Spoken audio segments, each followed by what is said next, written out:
आज हम लोग क्लास 10 की साइंस की पढ़ाई करने जा रहे हैं और जो चैप्टर नंबर आपका 10 है कौन से बुक में, एनसीईआरटी बुक में। आपका जो एनसीईआरटी बुक है साइंस का, उसमें जो चैप्टर नंबर 10 है जिसका नाम है प्रकाश परावर्तन तथा अपवर्तन, इसी का हम लोग पार्ट नंबर 6 की पढ़ाई करने जा रहे हैं। छठा पार्ट करेंगे। पहले के 5 पार्ट में बहुत सारा पढ़ाई कर चुके हैं। क्या क्या पढ़े तो दर्पण पढ़ लिए, दर्पण के प्रकार पढ़ लिए, प्रतिबिंब पढ़ लिए, प्रतिबिंब के प्रकार पढ़ चुके हैं, दोनों प्रतिबिंब में अंतर क्या होता है वो पढ़ चुके हैं, फिर परावर्तन के नियम पढ़ चुके हैं। अवतल दर्पण में R बराबर 2F साबित करने के लिए ये भी पढ़ चुके हैं, ठीक है। और आज के पार्ट में क्या पढ़ेंगे, यही क्वेश्चन पढ़ेंगे लेकिन उत्तल दर्पण में। कौन से दर्पण में? उत्तल दर्पण में, ठीक है। तो आज हम लोग को पढ़ना क्या, उत्तल दर्पण का फोकस, उत्तल जो दर्पण है उसका फोकस पढ़ेंगे और फोकस और वक्रता त्रिज्या के बीच जो संबंध होता है, ये वाला संबंध होता है कौन, ये। कभी कभी 1 नंबर का क्वेश्चन पूछा जाता है कि बताइए दर्पण का फोकस दूरी और वक्रता त्रिज्या में क्या संबंध है, आपको क्या लिखना होगा, ये R बराबर 2F, या कहीं कहीं ऑप्शन ये भी दे सकता है 1 बराबर R बटे 2, तो दोनों में फर्क है जी, यही दोनों है जो मल्टीप्लाई लिखा है तो भागन हो गया, तो इसको हम ऐसे नहीं लिख सकते हैं। कहने का मतलब ये कि जो वक्रता त्रिज्या होता है वो फोकस दूरी की दुगनी होती है, ठीक है। ये पूछेगा वक्रता त्रिज्या फोकस दूरी की क्या होती है, दुगनी, तिगुनी, चारगुनी, कुछ नहीं, क्या होता है, दुगनी होता है, ठीक है। या फिर फोकस दूरी जो है वक्रता त्रिज्या की आधी होती है, ठीक है। यही हम बात साबित कर रहे हैं किसमें, उत्तल दर्पण में। अवतल दर्पण का हम लोग साबित कर चुके हैं, ठीक है। तो सबसे पहले आपको करना क्या है, इसका स्क्रीनशॉट ले लीजिए। इसका स्क्रीनशॉट लेने के बाद क्या करना है, उसको आप कॉपी में लिख लीजिएगा। लेकिन पहले अभी आप यहाँ पर क्या कीजिए, समझ लीजिए। जब आप समझ लीजिएगा ना तो कॉपी में लिखते समय आपको समझ आएगा ये तो आता है हमको, ये तो समझाएंगे ये थे, ठीक है। तो सबसे पहले इसका स्क्रीनशॉट ले लीजिए। उम्मीद है आप इसका स्क्रीनशॉट ले चुके होंगे क्योंकि हम तो साइड है, तो आप इसका स्क्रीनशॉट ले चुके होंगे। अब इसको करना क्या है, बाद में आप कॉपी में लिख लीजिए। अभी फिलहाल समझ लीजिए कि हम क्या समझा रहे हैं, ठीक है। कैसे इसको प्रूव करते हैं, बहुत इजी है, बस आप ध्यान से देखिएगा एकदम समझ में आएगा, बिल्कुल समझ में आएगा। तो देखिए सबसे पहले समझिएगा उत्तल दर्पण का फोकस किसको बोलते हैं। तो जब भी देखिए यहाँ एक उत्तल दर्पण है, ये क्या बना हुआ है, उत्तल दर्पण। तो जब भी उत्तल दर्पण में मुख्य अक्ष के समांतर आती किरणें दर्पण से परावर्तित होती है ना, तो मुख्य अक्ष के जिस बिंदु से आती नजर आती है, देखिए ये तो ऐसे परावर्तित हुआ ना, लेकिन कहां से आते हुए नजर आ रही है, यहां से आते हुए नजर आ रहा है ना, तो मुख्य अक्ष के जिस बिंदु से आती हुई नजर आती है उसी को बोलते हैं मुख्य फोकस। इजी के लीजिए क्या बोलना है, फिगर आप देखिए, ये देखने की कोई जरूरत नहीं है, बस ये हम आपको लिखने के लिए यहाँ पर लिखी है, ठीक है। अब बस फिगर देखिए, जो हम बोल रहे हैं वो ध्यान से सुनिए। क्या बोल रहे हैं कि जब उत्तल दर्पण में मुख्य अक्ष के समांतर आपतित किरणें परावर्तित होती है, क्या होती है, परावर्तित होती है, तो मुख्य अक्ष के जिस बिंदु से आते हुए नजर आता है उसी बिंदु को बोलते हैं मुख्य फोकस। क्या हो गया, मुख्य अक्ष के जिस बिंदु से आते हुए नजर आएगा, मुख्य अक्ष जिसको बोलते हैं प्रधान अक्ष, प्रधान अक्ष के जिस बिंदु से आते हुए नजर आएगा उसी को क्या बोलेंगे, मुख्य फोकस। इसको नहीं, इसको बोलेंगे मुख्य फोकस। इस बिंदु से आते हुए नजर आ रहा है ना, ये जो परावर्तित किरण है कहां से नजर आ रहा है, यहां से नजर आ रहा है, यहां से गया है, नहीं लग रहा है, इसी को बोलेंगे मुख्य फोकस। याद हो गया। तो एक बार फिर से दोहरा लीजिए मेरे साथ में। क्या बोले कि जब उत्तल दर्पण में मुख्य अक्ष के समांतर आपतित किरणें परावर्तित होती है, तो परावर्तन के बाद मुख्य अक्ष के जिस बिंदु से आती हुई प्रतीत होती है उसी बिंदु को बोलते हैं मुख्य फोकस। और मुख्य फोकस और ध्रुव के बीच की दूरी को क्या बोलते हैं, फोकस दूरी। तो पता है आपको, पहले भी बता चुके हैं, मुख्य फोकस और ध्रुव के बीच की दूरी को क्या बोलते हैं, फोकस दूरी, है ना। ये ध्रुव है ना जिसको P से लिखते हैं जी, बोलिए क्या, अब फोकस दूरी को छोटकी F से लिखा जाता है, ठीक है। फोकस को बड़का है और फोकस दूरी को छोटका है।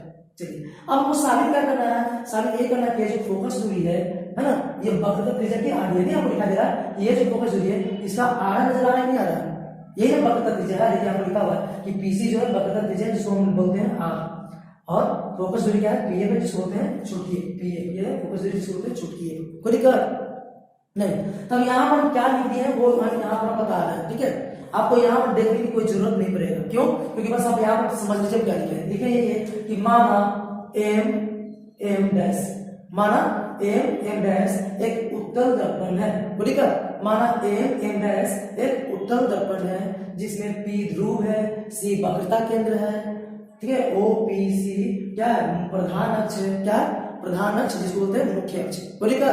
अब प्रधान अक्ष के समांतर कौन किरण आ रहा है, ये भी आ रहा है, तो इसके समांतर है ये, तो प्रधान अक्ष के समांतर ए भी किरण है, आपतित किरण है जो परावर्तित होकर क्या हो रही है, ऐसे BD की ओर जा रही है ना। कोई दिक्कत, लग रहा है कि फोकस होकर जा रहा है, कोई दिक्कत। जो बात हम यहाँ पर दिखाएं वही बात यहाँ पर लिखा हुआ है। समझ में आया कि नहीं आया? तो जो बात हम यहाँ पर बोले वो लिख लोगे खुद से, जरूरी नहीं है जो लिख दिया वही आप लिखो, जरूरी नहीं है आप खुद से लिखिए, अपने से आप लिख लोगे तो समझिए कि आपको समझ में आ रहा है। ठीक है, देखो ठीक से क्या बोले कि माना एम डैश एक उत्तल दर्पण है जिसमें पी क्या है, ध्रुव है ना, पी ध्रुव है, सी क्या है, वक्रता केंद्र है, ठीक है, ए बी क्या है, आपतित किरण है जो प्रधान अक्ष के समांतर है, ठीक है, और परावर्तन के बाद एफ से गुजरती हुई प्रतीत होगी, लग रहा है एफ से गुजर रहा है, नहीं लग रहा है एफ से गुजर रहा है, ठीक है। तो क्या लिखेंगे, पी एफ जो है, पी एफ उसको बोलते हैं फोकस दूरी छोटी है, ठीक है, और पीसी जो है जिसको बोलते हैं वक्रता त्रिज्या बढ़ती है, ठीक है। तो हमको सिर्फ क्या करना है, सिर्फ करना है कि r बराबर 2f मतलब वक्रता त्रिज्या जो है फोकस दूरी की दुगनी होती है, वो जो है सिर्फ करना है r बराबर 2f, ठीक है। या फिर इसी को लिख सकते हैं m बराबर r/2। अगर आपके क्वेश्चन में ये लिखा रहा कि ये सीट कीजिए तो आप यहां तक जाओगे, यहां तक, ठीक है। अगर आपका क्वेश्चन ये रहा कि ये सीट कीजिए तो आपको कहां तक जाना होगा, यहां तक, ठीक है, नहीं ना। चलिए तो हम सीट करने के लिए क्या किए, सी को यहाँ है, सी सॉरी यहाँ पर सी है, सी को बी से मिलाया, अब बी से मिलाते हुए एन तक गए, कहां तक गए, एन तक, ठीक है। सी को बी से मिलाते हुए कहां तक गए, एन तक। तब अब ये प्रमाण कर रहे हैं परावर्तन के नियम से, देखिए ये आपतन कोण, ये परावर्तन कोण, ये आपतन कोण, ये परावर्तन कोण। हम लोग पिछले पार्ट में पढ़ चुके हैं परावर्तन का नियम।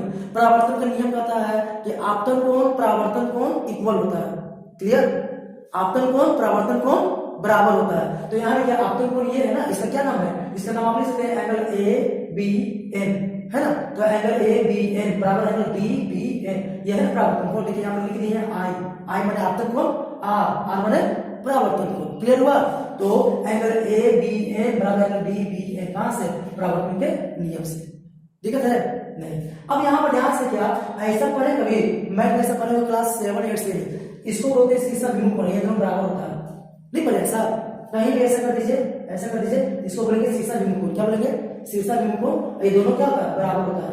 आया समझ में नहीं आया, या फिर ये दोनों भी सीसा विमुख कोण, ये दोनों भी क्या होता है, बराबर होता है। तो यहाँ पर देखिए जरा आपको दिख रहा है क्रॉस, दिखा दिखा नहीं दिखा, ये क्रॉस एनसी और डीएल एक दूसरे को क्रॉस में काट रहा है। तो जो ये वाला एंगल होगा, ये वाला और ये वाला होगा, ये तो बराबर होगा, नहीं बराबर होगा ना। तो इस एंगल का क्या नाम, एंगल डी बी एन, देखिए एंगल डी बी एन बराबर किसका हो जाएगा, इसका नाम, ये इसका क्या नाम, इसे आप लिख सकते हैं सी बी एन या एफ बी सी भी लिख सकते हो, आपकी मर्जी। कोण का नाम लिखने आता है कि नहीं आता है, अगर आपका बेस कमजोर है, ज्यामिति का कोण का नाम लिखने नहीं आता है तो आपको बड़ी दिक्कत होने वाला है, ठीक है। कोण का नाम लिखने आपको आना चाहिए, आप क्लास 6 नहीं सीखते हो कोण का नाम लिखने के लिए, सीखोगे ना। देखिए कैसे लिखते हैं, इस कोण का नाम लिखना है ना, इसको क्या लिखना है, एंगल सी बी एफ, या फिर इसको ऐसे लिख सकते हैं एफ बी सी, ठीक है। तो एंगल सी बी एफ किसके बराबर है, इसके बराबर ना, इसका नाम क्या है, डी बी एन, यानी क्या है, एंगल एफ बी सी बराबर डी बी एन, किससे, सीसा विमुख कोण से। इतना तक आया कि नहीं आया, बस यहाँ देखिए, यहाँ तक समझ आया कि नहीं आया, आया। फिर से शुरू करते, शुरुआत से, हम जीरो से क्या कर रहे हैं, सबसे पहले ये कोण बराबर है आपतन कोण परावर्तन कोण। तो आपतन कोण क्या है, angle A B N angle B B N दोनों बराबर, परावर्तन के नियम से। दूसरा आपको पता है कि इसको बोलते हैं सीसा विमुख कोण, बोलते हैं ना, दोनों बराबर होता है। तो ऐसे यहाँ पर और यहाँ पर दिख रहा है, तो लिखेंगे एंगल डी बी एन बराबर angle F B C, F B C बराबर डी बी एन लिखा हुआ नहीं लिखा हुआ। अब दोनों देखिए आरएचएस बराबर है, तो ये साइड में क्या हो जाता है, बराबर। जब एक साइड में दोनों बराबर, इस साइड में दोनों बराबर, मतलब ये दोनों बराबर है जी, ये दोनों को भी क्या कर देंगे, बराबर कर देंगे ना। तो कीजिए बराबर, तो एंगल ए बी एन बराबर एंगल एफ बी सी, कोई दिक्कत है, चलिए इसको भी बना दीजिए। अब यहाँ पर देखिए, ध्यान से देखिए, एंगल ए बी एन ये बनाना जी, कभी आप ऐसा पढ़े होंगे, ऐसा यहाँ देखिए ए दिख रहा होगा, यहाँ पर बी है, यहाँ पर एन, ऐसा है ना, ए बी एन है नहीं है कि नहीं है। और यहाँ पर आपको दिख रहा है, देखिए ए और सामने क्या है, सी पर है ना, यहाँ पर सी दिख रहा होगा, इधर यहाँ पर एफ है, दिख रहा है। तो ये कोण और ये कोण क्या होता है, बराबर होता है, इसको बोलते हैं संगत कोण।